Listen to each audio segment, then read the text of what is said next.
بسم الله الرحمن الرحيم. الحمد لله رب العالمين، والصلاة والسلام على رسوله الأمين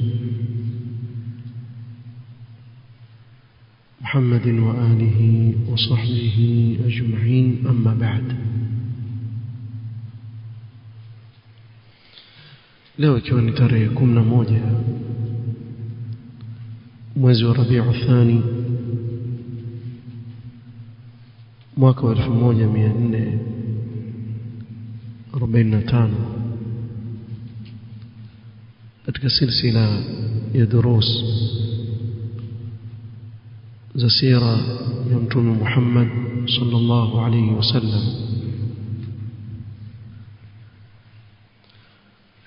Katika kikao kilichopita tulimalizia kuelezea tukio la Makuraish kuwakata mafungamano na miamala Banu Hashim na kuwatenga katika sehemu ambayo walikaa kwa miaka 3. Hakuna anayefanya biashara na wao ya kuwauzia au kununua kutoka kwao. Kadhalika jambo la kuoa wao, kuoa au kuolewa binti zao, namba utaja ambao Makuraish waliwapangia Banu Hashim ili kuwatia dhiki wamtoe Mtume sallallahu alayhi wasallam, wawamakinishe wao kwa Mtume sallallahu alayhi wasallam ili wammalize asiendelee na da'wa yake. Tukaeleza namna Allah subhanahu wa ta'ala alivyotengeneza asbab mpaka hili jambo likaisha. Lakini pia tukazungumza kuwa katika hali kama hii ya uzito aliokuwa nao Mtume sallallahu alaihi wasallam alikuwa aendelea na da'wa mpaka lilipoisha kharaja Rasulullah sallallahu alaihi wasallam min ash-shi'bi yad'u ila Allah ta'ala. Walipotoka katika lile bonde la Shi'b Abi Talib, hapo Mtume sallallahu alaihi wasallam akaendelea na kazi yake, akaendelea na da'wa, kuwalingania watu kwa Allah subhanahu wa ta'ala. وعادت قريش لشر ما من الكفر والصد عن سبيل الله تعالى والشدة على رسول الله صلى الله عليه وسلم وأصحابه. نهوكو pande wa pili Makuraish wakazidi katika kufanya inad kwenye kufuru walikuwa nayo, bali na kuzidi kuwazuia watu katika njia ya Allah na kuwa wakali dhidi ya Mtume sallallahu alaihi wasallam na masahaba wake. وظل أبو طالب يحوط ابن أخيه. na huku upande wa pili Abu Talib amhami mtoto wa ndugu yake, yani Mtume sallallahu alaihi wasallam. ويمنعه إلى أن لاحقه المرض واشتد به. كما مlinda amtetea mpaka akashikwa na maradhi. Alikuwa mtu mzima, maradhi yakamzidia sana, na katika hali ya maradhi haya Makuraish wakahisi kuwa huenda ikawa ndio ataondoka Abu Talib katika hali kama. إذن حاول المشركون مرة أخرى أن يفاوض النبي صلى الله عليه وسلم بين يدي أبي طالب. siku zote da'wa za batil haziwezi kusimama kwa miguu yake kujitetea, isipokuwa kwa njia za ajabu ajabu sana. Tizama Makuraish wamejaribu kwa mara nyingine kukaa kufanya mazungumzo ya masikilizano baina yao na Mtume Muhammad sallallahu alaihi wasallam mbele ya ammi yake Abu Talib. Hawawezi kujitetea kihoja kuwa sisi dini yetu ni ya haki kwa hoja moja, mbili, tatu. Twendeni kwa ammi yake tukayazungumze mambo kijomba, kwa lugha ya kwetu tukayazungumze mambo kijomba jomba. Bwana, maneno yaleta balaa, sasa wewe waacha, nyamaza na sisi pia tutanyamaza. Na hivi ndivyo wanavyofanya mtu wa batili mpaka leo.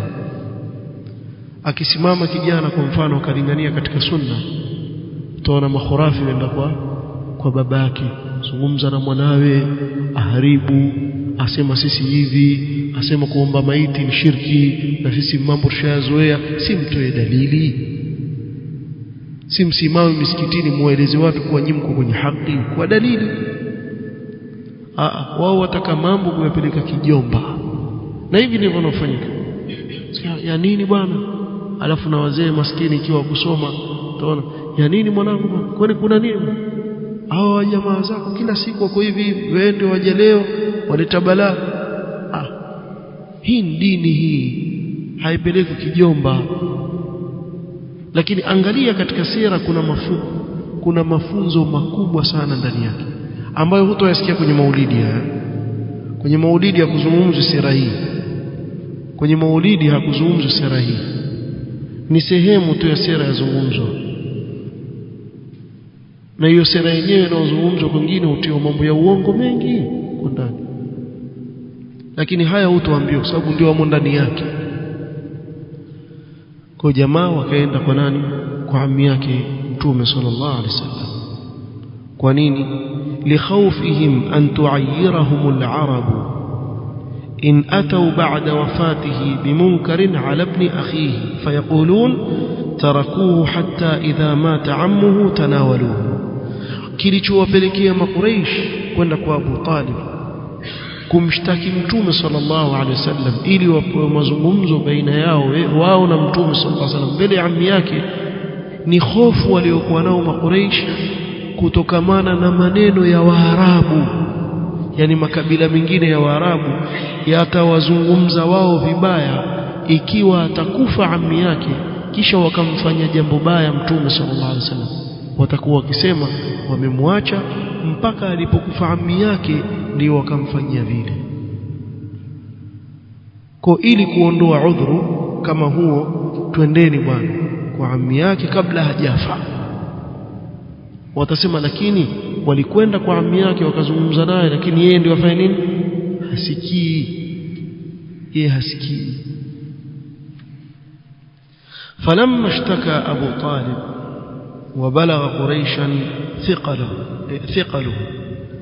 Abu Talib alipoumwa maradhi yakamzidia, Makuraish wakafikiwa na habari za ule uzito aliokuwa nao na maradhi aliokuwa nayo. Qalat Quraish ba'daha li ba'd, Makuraish wakaambizana, wale sanadid wa Quraysh wakaambizana, inna Hamza wa Umar qad aslama. Kuna hawa watu wawili wamesilimu, Hamza na Umar. Tulieleza huko nyuma namna alivyosilimu Hamza na namna alivyosilimu Umar. Na Hamza na Umar wamepishana katika kusilimu kwa siku 3. Yani huyo silimu, na lilikuwa ni pigo kubwa kwa Makuraish kusilimu kwa Hamza, sababu Hamza alikuwa ni mtu ajulikana baina Makuraish na ushujaa na kuwa haogopi. Na hao watu ni muhimu sana katika da'wa. kupata watu hawaogopi katika da'wa, hawarudi nyuma. Hata akaja nani aje atakayekuja hajali, asimama katika haki sawa sawa. Kisha akaja Umar, asilimu, tuambia Rasulullah, alasna ala alhaqi, sisi ndio tuko kwenye haki, wahum ala albatil, na wako kwenye batil. Mbona tujifiche na sisi tuko kwenye haki? Asilimu tu Umar. Na tumeeleza hapa, auliza nani BBC hapa Maka, akiambiwa kitu akipeleka kila mahali, ambiwa mtu fulani mfuate. Umar ansilimu, mimi leo nakuwa Muislamu. Jamaa hata kujibizana hapo Umar bwana ashakuwa mmoja wao. Na yeye aliposilimu Umar ndio mwanzo masahaba kuanza kuweza kuswali kwenye al-Kaaba mbele za watu, baada ya Umar kusilimu. Sasa atakaufahamu ile athari kubwa, mpaka imepiga kipigo Makuraish, ikawa katika watu wote wanasema hawa wawili hawa Hamza na Umar, hili limewaathiri sana. Ikawa wakizungumza lazima walitaje hili, inna Hamzata wa Umara qad aslama, Hamza na Umar washaslimu. وقد فشى أمر محمد في قبائل قريش كلها, na jambo la Muhammad baina kabila ya Quraysh, watu wote hupati familia isipokuwa kuna mtu mfano ameingia katika Uislamu. Fantaliqu bina ila Abi Talib, hebu twendeni jamani kwa Abu Talib ammi yake. Falyakhudh lana ala ibn akhihi falyu'tihi minna, wallahi ma na'manu an yabtazuna amrana. Twendeni jamani kwa Abu Talib, mzuie kijana wa ndugu yake, tuwe na mazungumzo baina yetu na yeye, tusikizane katika hili jambo. Wallahi sisi tukiwaacha hao watatushinda katika jambo lao, hivi linavyokwenda hili latushinda. Na mfano wake ni kama leo, angalia da'wa ya sunna inavyoenea kwa kasi sana, alafu huwezi kuizuia.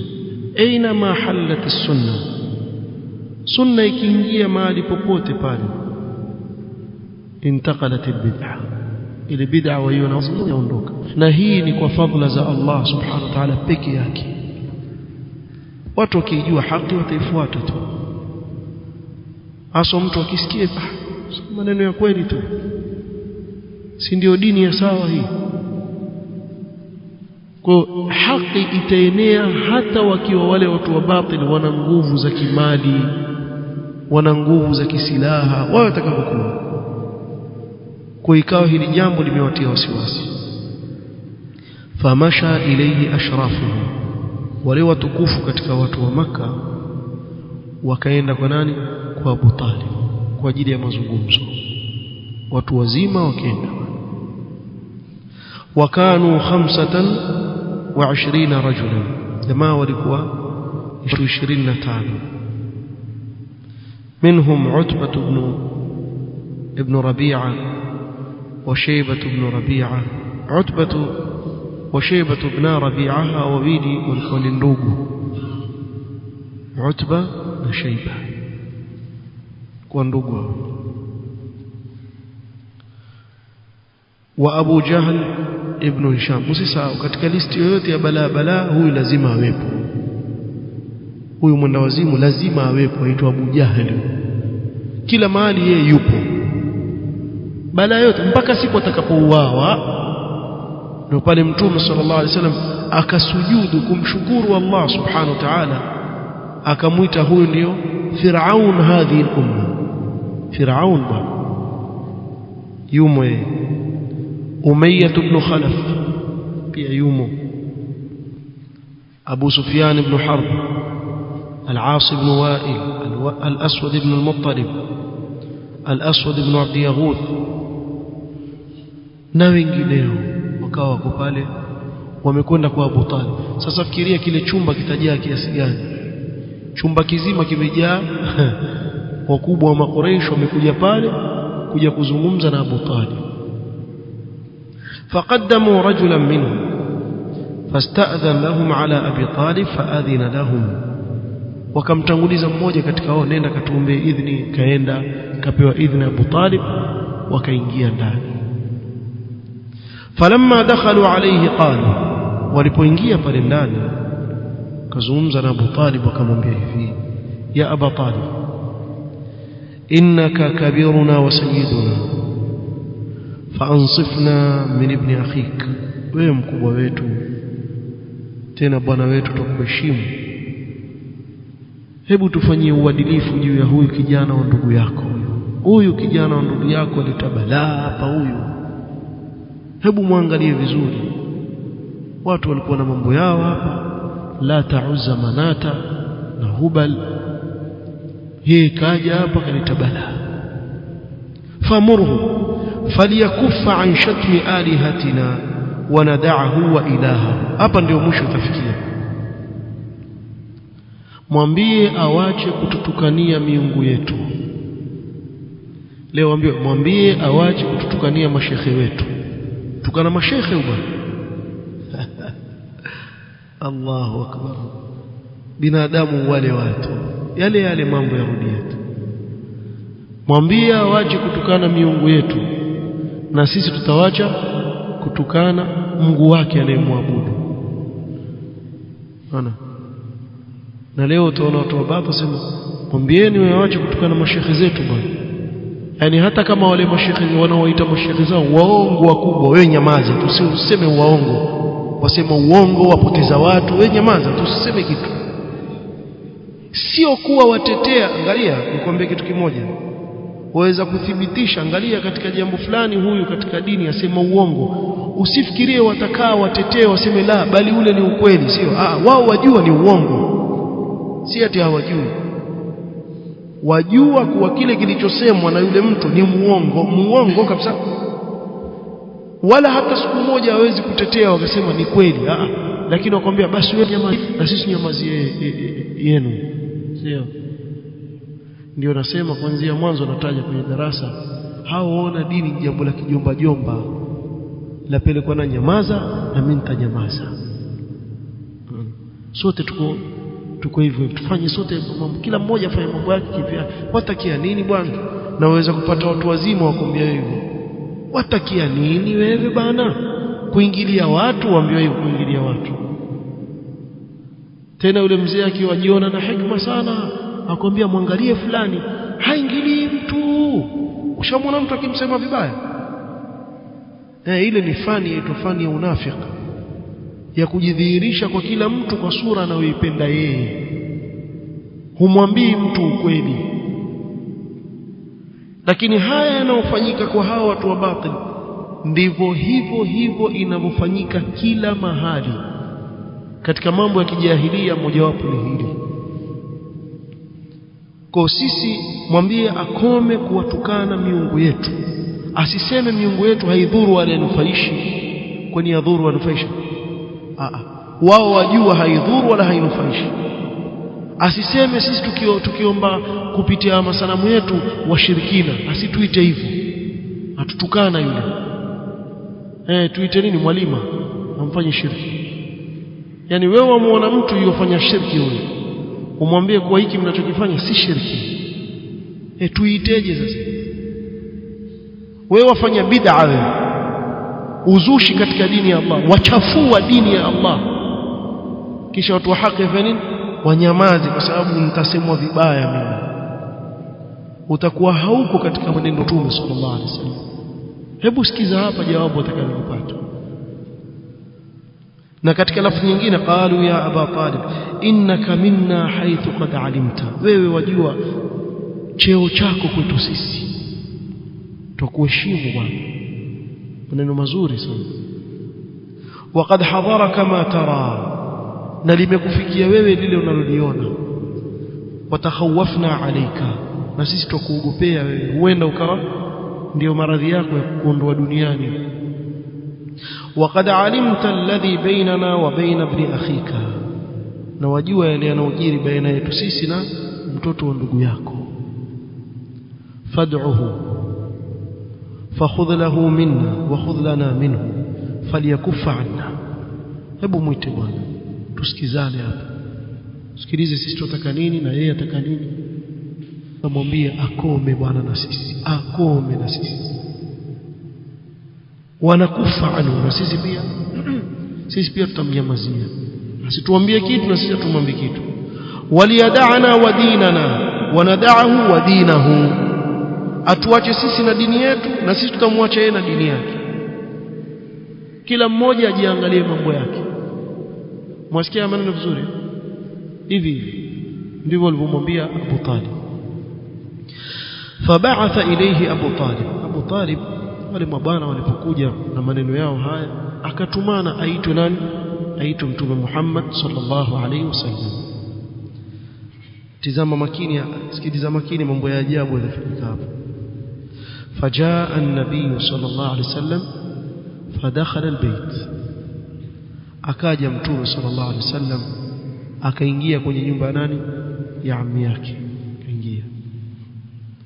Wa bainahum wa baina Abi Talib qadru majlisi rajulin, wale watu 25 waliokaa pale ndani, ikawa kuna nafasi pale karibu na yule mgonjwa ammi yake Mtume sallallahu alaihi wasallam. Kuna nafasi ambayo aweza kuingia nani? Yule mtu mmoja ambaye ni Mtume sallallahu alaihi wasallam, akakaa karibu na nani? Na ammi yake. Fakhashiya Abu Jahl in jalasa ar-rasul sallallahu alaihi wasallam ila jambi Abi Talib an yakuna araq lahu alayhi. Abu Jahl akaona huyu aketi karibu na ammi yake pale, ammi yake atakuwa na huruma na yeye, maana yake atakuwa karibu na yeye pale. Kwa pale tukimwacha akae pale aweza kumwathiri yule ammi yake akawa dhidi yetu sisi. Fawathaba, jamaa likasimama hapo alipojibonge na tumbo hivi, likaruka hivyo jibonge. Abu Talib Abu Jahl, ukisoma tutakufikia inshallah katika vita vya Badr, alipokuwa yuwafa Ibn Mas'ud alipanda. Unajua Ibn Mas'ud alikuwa kijitu kimbamba hivi, alikuwa mwembamba mdogo hivi radhiallahu anhu, mtu mdogo, si hana mwili mkubwa. Akamketia kwenye tumbo lake juu, ikawa kama ngetia mlima, mpaka yule Abu Jahl akamwambia laqad irtaqaita martaqan sa'ban ya ruwai'at al-ghanam, umepanda mali pakubwa hapo wewe mchungaji mbuzi wewe, lina madharau mpaka lafa. Wallahi dude hili ovu hili, mpaka iwafa Ibn Mas'ud, hapo mahali umepanda pakubwa wewe mchungaji mbuzi waketilio tumbo langu. Na Ibn Mas'ud akamkata kichwa, akachukua kichwa chake akampelekea Mtume sallallahu alaihi wasallam. Ya Rasulullah, huyu hapa shammaliza kabisa. Sasa jamaa, hebu fikiria vile lilivyo, vile likaruka hivyo wawepesi katika batila au mwepesi mkubwa. Fawathaba fajalasa fi dhalika almajlis, pale alipokaa pale akaruka pale, ili Mtume sallallahu alaihi wasallam wapi? Awe mbali na ammi yake, hata akizungumza naye azungumze naye kwa mbali. ولم يجد النبي صلى الله عليه وسلم مجلسا قرب عمه فجلس عند الباب. Mtume صلى الله عليه وسلم hakupata sehemu ya kukaa karibu na ammi, ikabidi akae mlangoni kwenye mlango wa chumba huko mwisho. Faqala lahu Abu Talib akamwambia Mtume sallallahu alaihi wasallam, ya ibn akhi, haulai ashrafu qaumika قد اجتمعوا لك. Abu Talib amwambia Rasulullah sallallahu alaihi wasallam, hebu watizame, hawa ndio jamaa watukufu wa watu wako, waheshimiwa watu wako, wamekuja wote, wamekusanyika hapa kwa ajili yako wewe. Liyu'tuka waliyakhudhu minka, ili wakupe na wewe wapi wachukue kutoka kwako. Yani tufanye uadilifu hapa. Na katika lafzi nyingine, haulai mashyakhatu qaumika, hao ndio watu wazima jamaa zako. Waqad saaluka an takuffa an shatmi alihatihim, walalamika bwana, wakwambia ukome bwana kuwatukana miungu yao. Hii lugha kututukana hii yatumika na kila mtu wa batili. tukana bwana yule, tukana. Na ukisikia wanapozungumza yale matusi wanaoyatoa mpaka mamako na babako atamtukana, lakini wala si matusi yale, wala si matusi kabisa. Kuna mmoja nimesahau, kuna kitabu chaitwa Da'watu al-Imam Muhammad Abdul Wahhab,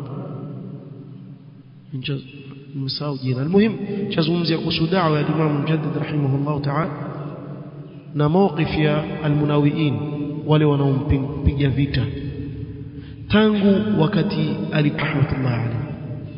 Kuna mmoja ameandika maneno ya ajabu sana, kumbuka kisoma hadi maneno katika kumtusi al-Imam al-Mujaddid. Tena kwenye kitabu andika bwana, asema Muhammad Abdul Wahhab babake si Abdul Wahhab, babake ni Ibilisi.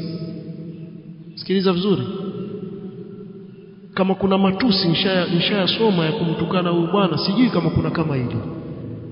Babake alipotaka kumuingilia mamake, Ibilisi akamtangulia. Sikia hivi ikawa yule babake afikiria yeye ndio babake, si babake, yule mwana haramu babake ni shetani. Umeelewa? Si matusi hayo, mashaallah, mashekhe wakubwa wale, pumbavu. Alafu mkija mkiambiwa matusi, wewe watutukana wewe. Si ndio walivyosema Quraysh kumwambia Mtume sallallahu alaihi wasallam? Kuna matusi kama haya machafu, mtu mpaka azungumza ardhi ya mtu kwa sababu amezungumzia tauhid, akawalingania watu katika tauhid na kuwatoa katika shirki biidhnillah, na kuwalingania watu katika sunna na kutokamana na bid'a. Hii ndiyo jaza yake, mpaka atukanwa kwa babake si Abdul Wahhab shetani. Haya maneno washazungumza. Walikuwa wakimpigia vita Imam Mujaddid rahmatullah alayhi. Wewe muangalie yule Dahlan, Zaini Dahlan al-Imam, wala hakuwa mwana wa chuoni, bala tuwao jamaa zetu kidogo tu hivi, al-Allama muhimu mpinga Muhammad Abdul Wahhab rahimahullah. Huyu aliketi katika asili, aliishi katika asili. Asema na wakana yukhfi fi qalbihi id'a an-nubuwah, na alikuwa Muhammad Abdul Wahhab aficha katika moyo wake madai ya kudai utume. Tayib, tuko na wewe sasa hapa, ndio nikiwaita watu wajinga kama hawa.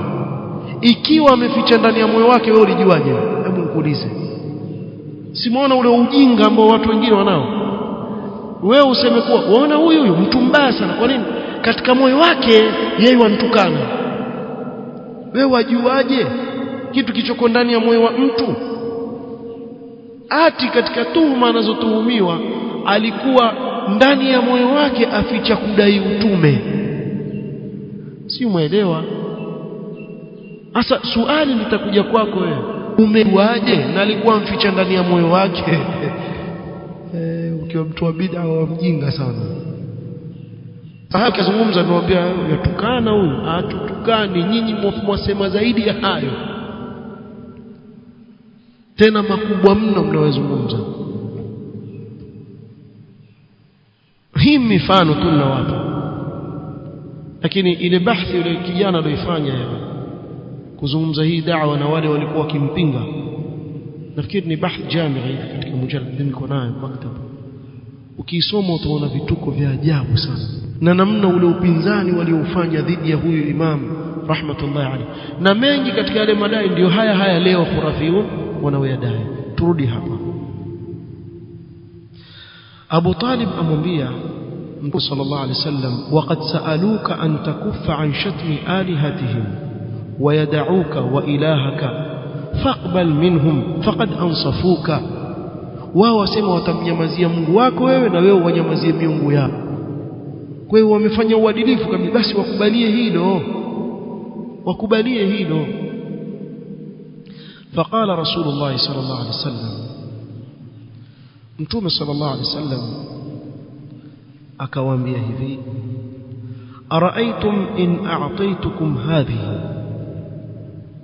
hebu nipeni habari nikiwapa hilo kwa mfano, hal antum mu'tiya kalimatan, nyinyi mtanikubalia mimi neno moja peke yake, nataka kwenu neno moja peke yake,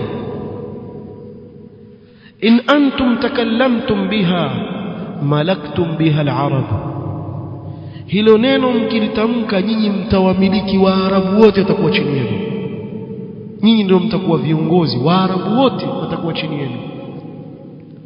Wadanat lakum biha al-ajam, na wale wasiokuwa Waarabu pia katika mataifa mbalimbali yote yatakuwa chini yenu. Yani bimaana mtaumiliki huu ulimwengu mkikubali kutoka kwa hii neno moja tu. Na katika riwaya nyingine Abu Talib alimwambia, ya ibna akhi ma turidu min qaumika, kwani wewe wataka nini kwa hawa jamaa zako? Kuna kitu gani wewe wataka?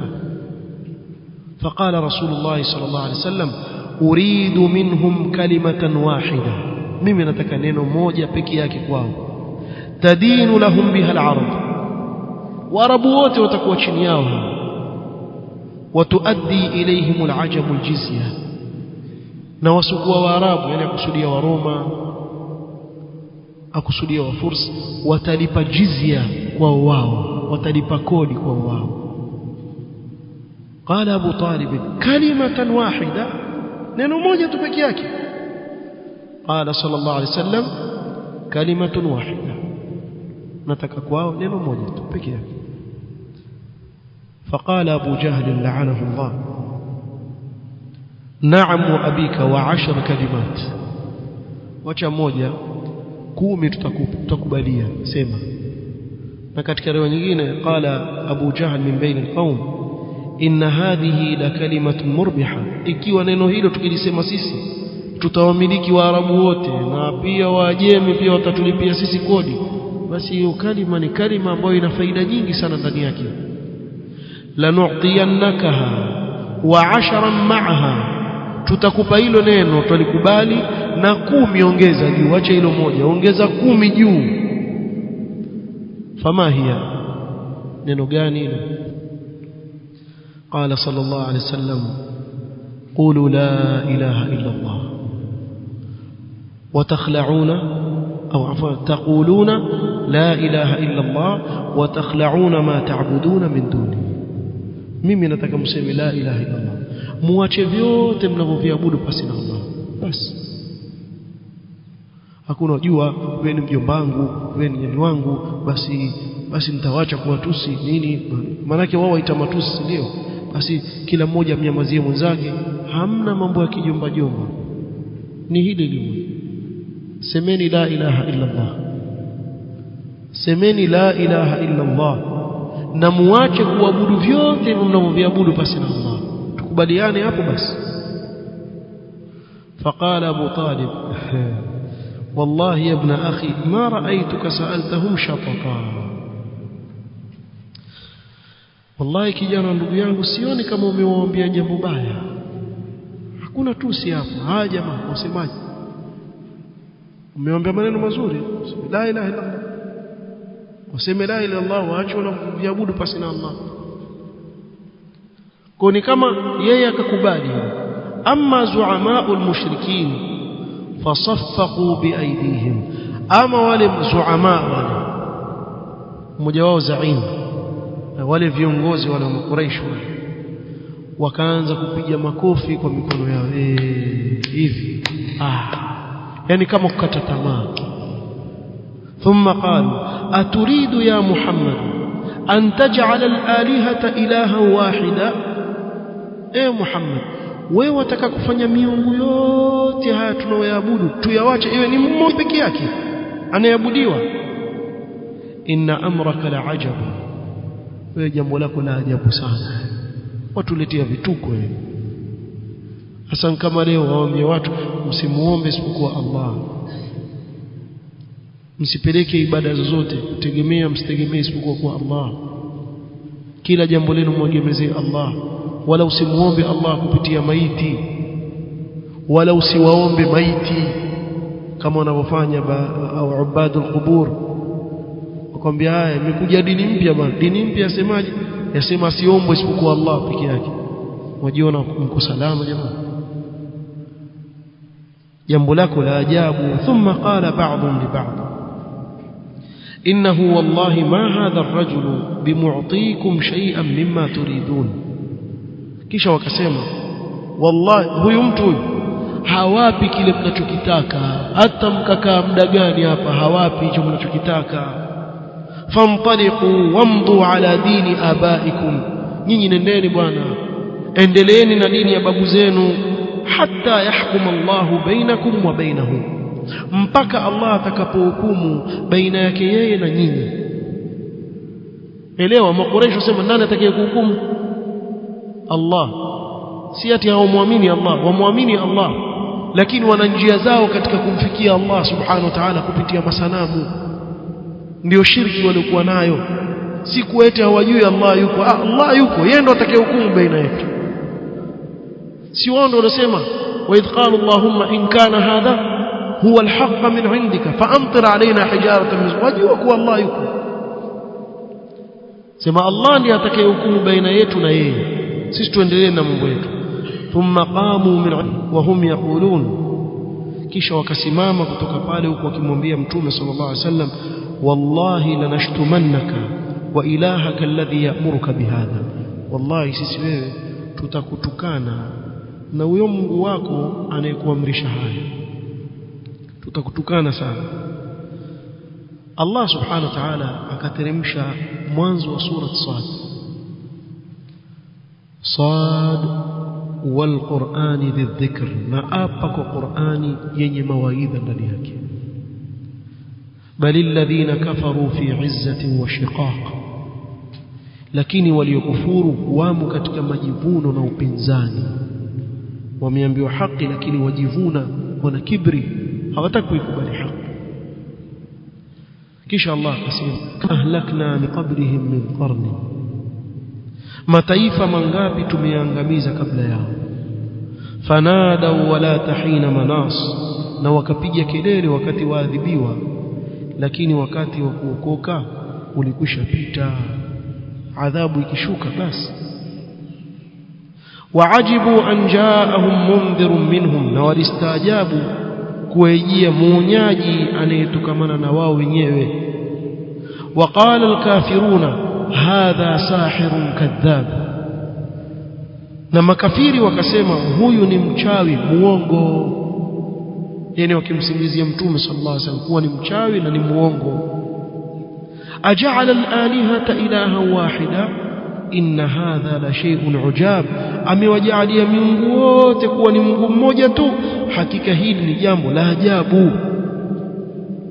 Kisha sikiliza wakaambizana nini. وانطلق الملأ منهم أن امشوا واصبروا على آلهتكم إن هذا لشيء يراد, na wakaondoka wakubwa kati yao. Tukio hili sasa, huku wakiwaambia wenzao nendeni zenu na dumuni katika miungu yenu, wasbiru ala alihatikum. Wana watu wa batil wasubiri katika batil. Wewe washangaa kuna watu wa haki wengine ashindwa kusubiri katika haki, wakati watu wa batil wasubiri katika batili yao, wana ukakamavu kisawasawa katika batili yao, bali wahusiana kusubiri katika nini? Katika batili yao, wakijisifu katika ile subra waliokuwa nayo, katika ile batili waliokuwa nayo. Wakimuona Mtume sallallahu alaihi wasallam wasema in kada la yudilluna an alihatina laula an sabarna alaiha, kidogo atupoteze tuache kuabudu miungu yetu, lau kama hatukuwa na subra juu ya kuabudu. Kwa wajivunia ile subra walikuwa nao katika batil, wakaamizana wasubiri. Inna hadha la shay'un yurad, kwani hili ni jambo lililopangwa. Hao wamepanga, ni mipango tu hii. Leo watu wa sunna kila aina ya balaa waambia. Kuna neno sasa hivi ndio laanza kutrend sasa, waambia hawa wantumwa na Mayahudi hawa, wallahi sema sasa huwa wasikia dhiki ukiwatumia ile clip ya Al-Jufri sema nini, ana uhibbu al-yahud. Yule jamaa amewauza kweli. Al-Jufri ameuza masufi sana, amewauza yani bure, tamaduni thamani. Yeye mwenyewe wewe khurafi wewe atakwambia nyinyi mtumwa na Mayahudi, chukua ile clip mpige pa, mwambie hiyo hivyo vipi hiyo. Al-Jufri mwenyewe asema ana uhibbu al-yahud hivi, kisha maratan ukhra, tena rejelea mara nyingine nasema tena ana uhibbu li Allah yahshuruk ma'ahum, Allah akufufue na wao hao unaowapenda. Si wawapenda wewe, Allah akufufue na wao.